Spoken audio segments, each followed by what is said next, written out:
dia, pessoal, tudo bem? Tudo bem com vocês? Vamos iniciar aqui nossa aula do dia 7/5, tá? Hoje eu vou passar uma atividade para vocês, continuidade daquilo que nós estávamos falando, na última aula, que é esse texto aqui sobre a África, né? Sobre a questão do território, né? Das fronteiras. Nós vimos aqui que o Sudão separou, fez um referendo para separação. Eu passei os exercícios para vocês, passei as respostas para que vocês analisassem e pensassem certinho a respeito da matéria, tá? Então, dando sequência, hoje tem dois textos também que nós vamos fazer uma análise, né? Uma interpretação desses textos, né?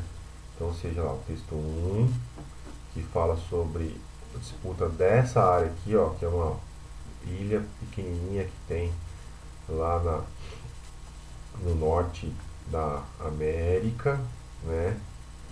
E vamos falar também da questão dos curdos, que é a maior nação sem pátria do mundo. Eu vou explicar isso para vocês, tá? Aqui, pessoal, ó, a ilha, né? Vamos ler aqui, deixa eu ler para você, ó. Perto de uma das extremidades do planeta, não muito distante do Polo Norte, existe uma ilhazinha deserta. Ela fica em um certo estreito de Nares, além de ligar o Oceano Atlântico Norte ao Oceano Ártico. Também separa o Canadá, ó, que isso aqui é importante, o Canadá da Groenlândia. A Groenlândia é aquela ilha, pessoal, que tem no mapa, né, lá em cima, né? Deixa eu ver se eu acho o mapa aqui. Mapa Mundi. Pode até ser o político, né? Vou pegar um aqui para vocês. Dá uma olhada.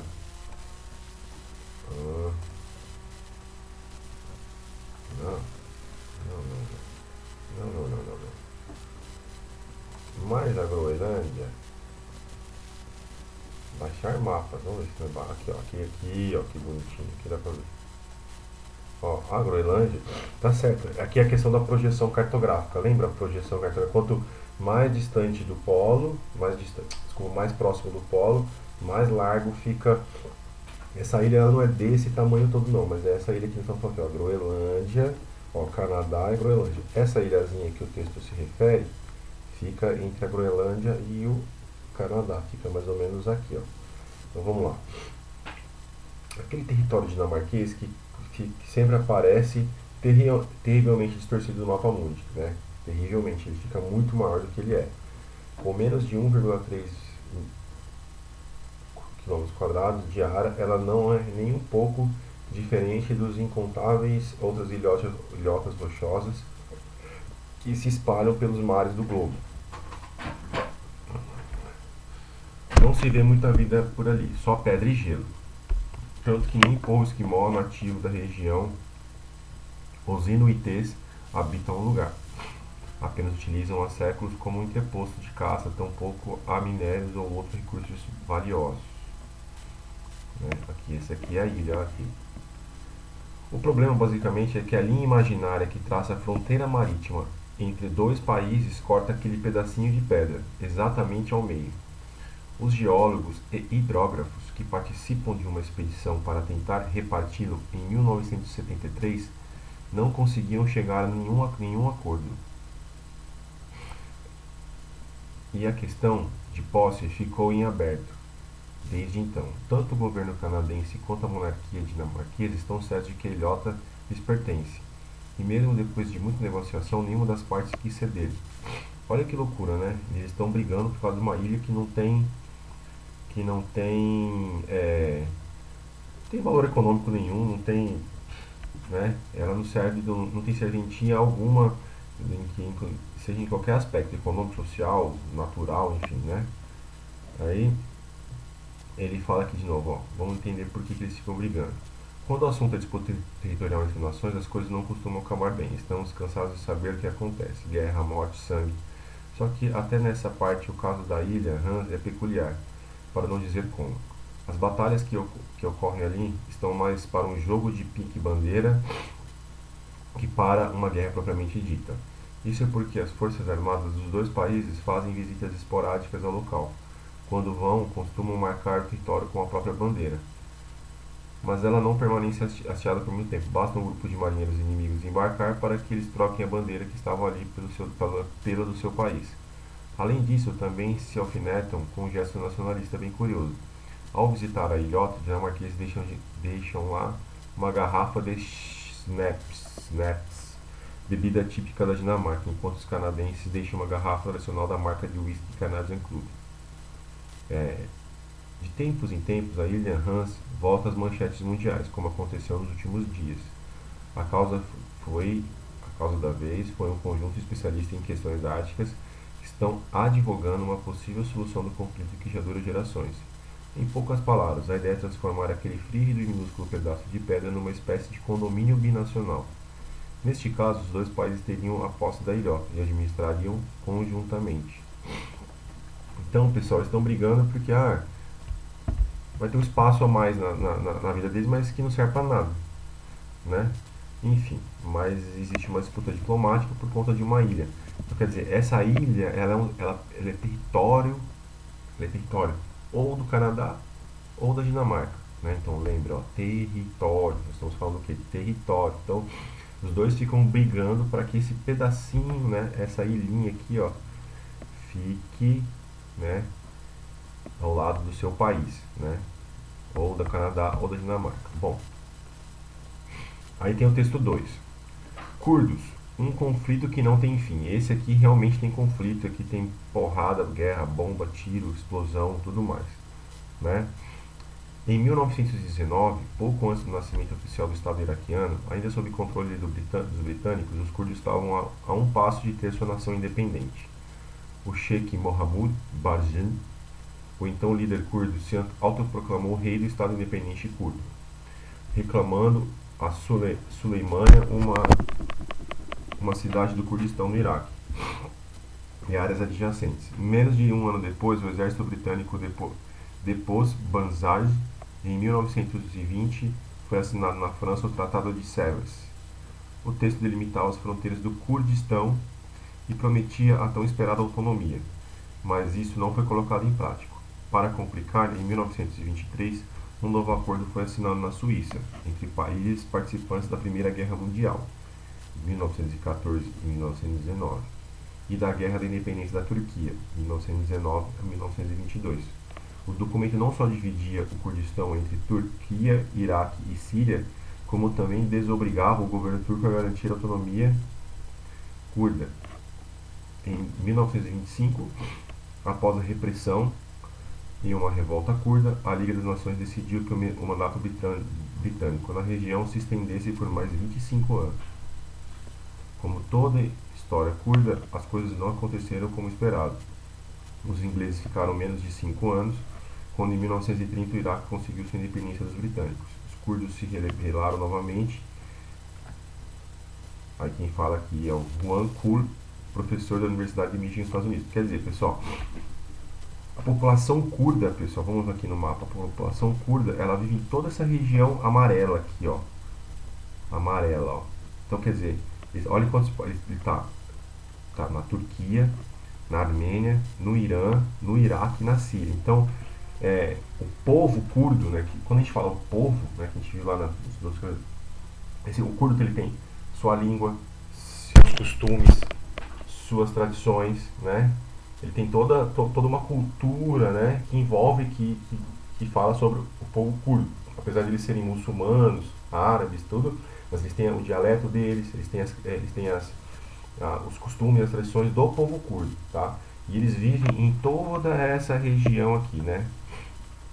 Então, aqui, pessoal, quando a gente fala aqui, ele mostra em laranjinha assim, área controlada pelo governo regional do Kurdistão. Então, quer dizer, alguns países, pessoal, como assim, por exemplo, aqui no Irã, né? No Irã e no Iraque, na divisa do Irã com o Iraque aqui, principalmente, tá, pessoal? Existe uma autonomia desse povo. Eles vivem em outro país, uma bandeira chamada Irã, Iraque, uma bandeira do Irã e do Iraque, mas existe uma autonomia, eles têm alguma certa autonomia nesses países, tá, pessoal? Então vamos ver aqui, ó.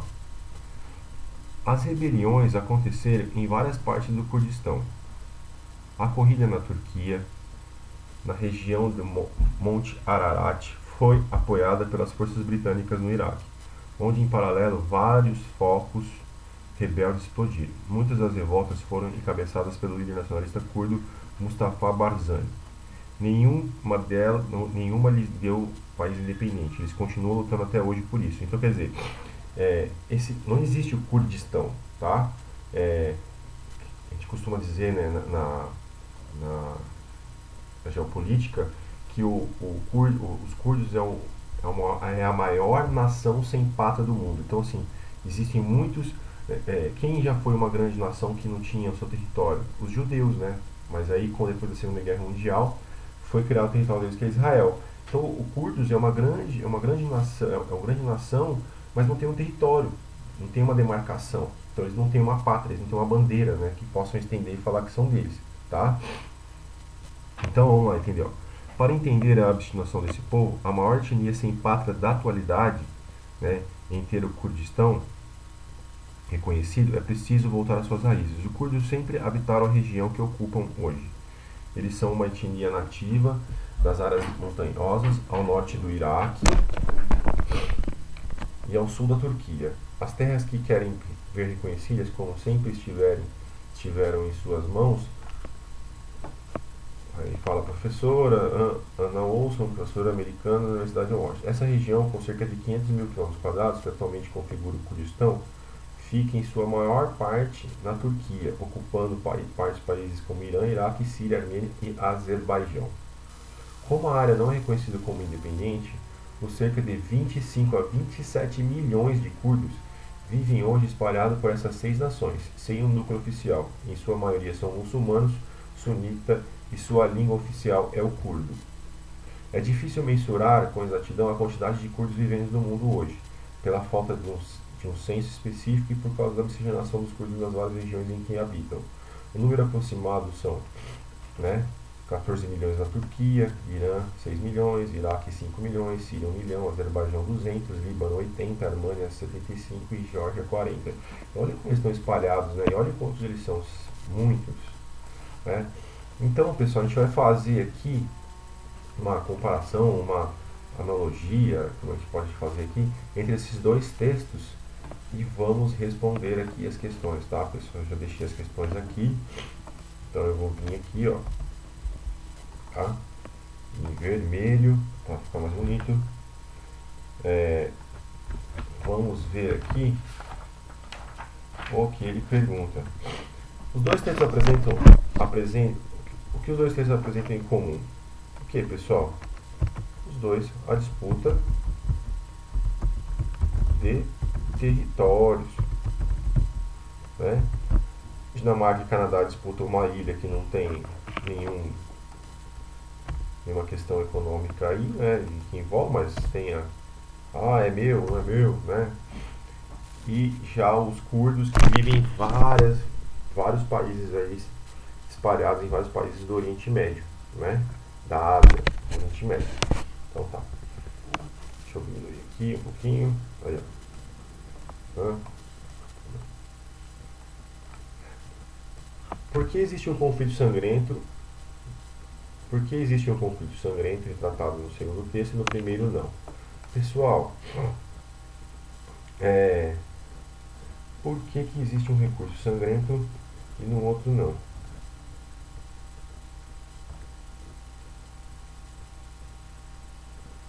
O primeiro, pessoal, o primeiro texto, né? O que ele fala? Por que existe um conflito sangrento retratado no segundo texto e no primeiro não? Né? O primeiro, pessoal, no primeiro texto,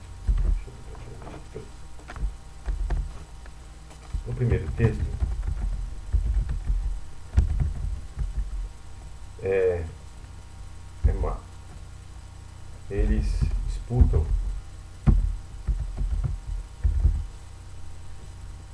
uma autonomia não, desculpa, eles disputam o território território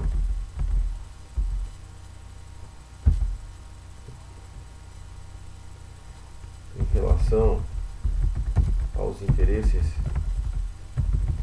políticos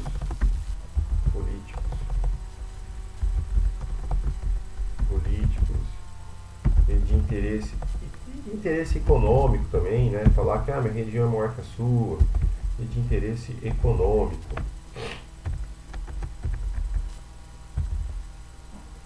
Ponto. Já no segundo texto,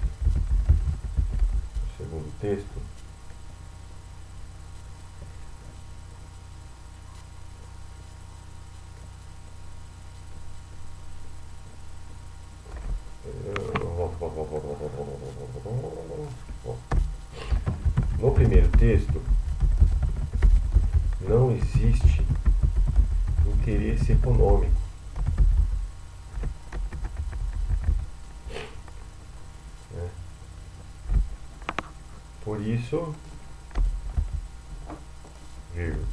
Por isso não há conflitos sangrentos. Bom, já no segundo texto envolve várias nações e áreas produtoras de petróleo, né? O Oriente Médio, pessoal, é um grande produtor de petróleo, né? Envolve várias etnias e áreas de produção do petróleo. Dessa forma, os vários povos que habitam a região têm dificuldade de aceitar os costumes e tradições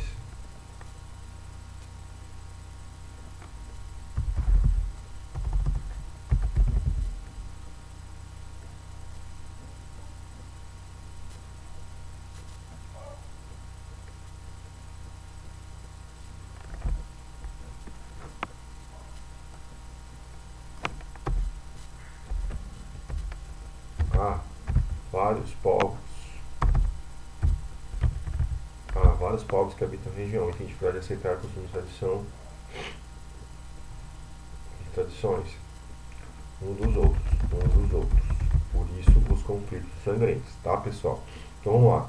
No primeiro é uma ilha que não tem nada de interessante, então por que eles vão ficar brigando por causa daquilo? Agora já na questão dos curdos, você viu o tamanho, são 25 milhões de pessoas, né?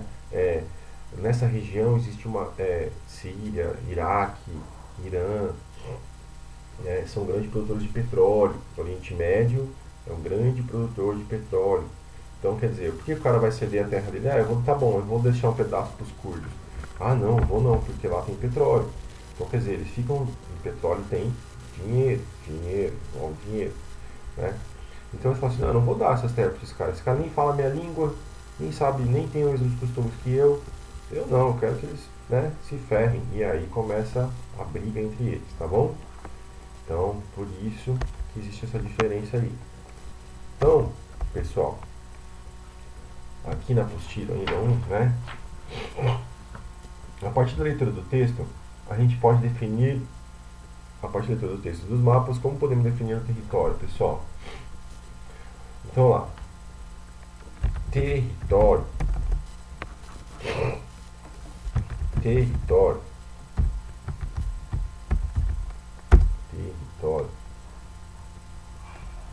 é um espaço delimitado por fronteiras, tá, pessoal? Quer dizer, sempre vai fazer fronteira com outro país, né, ou com o mar, ou com o oceano, tá? E que se consolida a partir da expressão de e da imposição do poder. Então, quer dizer, quando um país, né, quando um país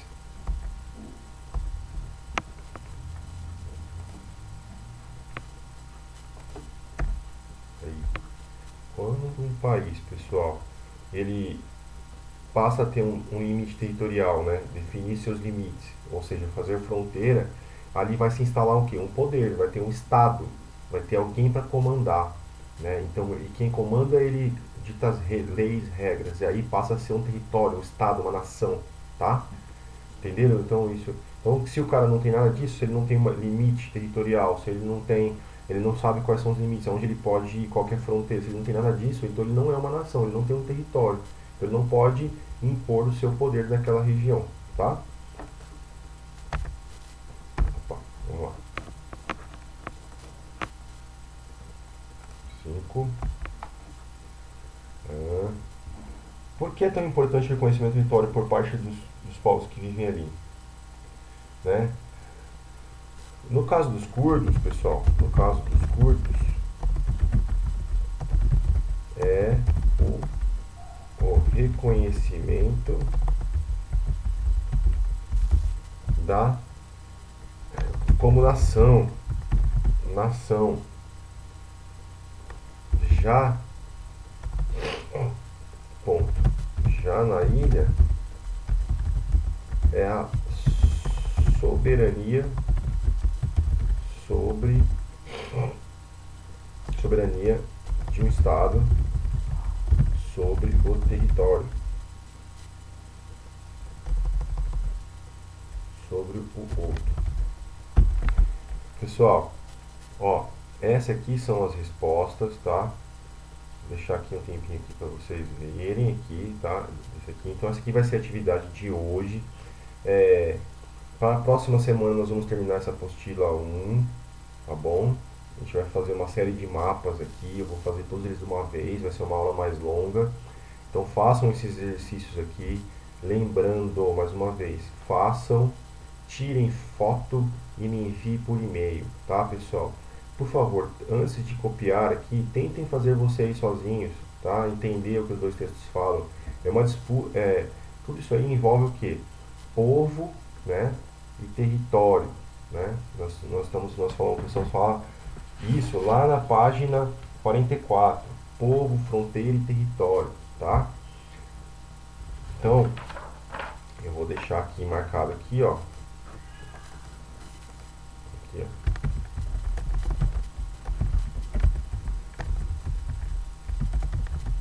Página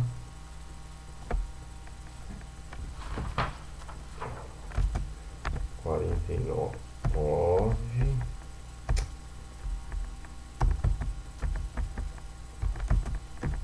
50.